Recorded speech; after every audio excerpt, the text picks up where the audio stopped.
علماء نے لکھا ہے کہ جو آدمی یہ چاہے کہ میرے رزق میں برکت ہو اور وسعت ہو،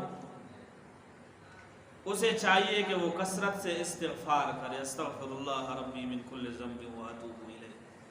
کثرت استغفار سے رزق میں برکت آ جاتی ہے، درود شریف پڑھنے سے بھی رزق میں برکت آ جاتی ہے، حج کرنے سے بھی رزق میں برکت آ جاتی ہے، کثرت سے عمرہ کرنے کی وجہ سے بھی اللہ تبارک و تعالی رزق میں وسعت اور برکت عطا کرتا ہے، صدقہ کرنے سے بھی اللہ تبارک و تعالی رزق میں برکتیں ڈالتا ہے، تقوی اختیار کرنے سے بھی رزق میں برکت آ جاتی ہے۔ اور علماء نے لکھا ہے کہ 4 اعمال جب آدمی بیک وقت کرے تو اس سے بھی رزق میں برکت آ جاتی ہے۔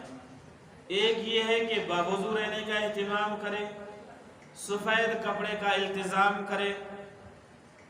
خوشبو لگانے کا اہتمام کرے اور کثرت سے استغفار پڑھتا رہے۔ یہ 4 اعمال جو آدمی کرے گا تو اللہ تبارک و تعالی اس کے رزق میں برکت عطا فرمائے گا۔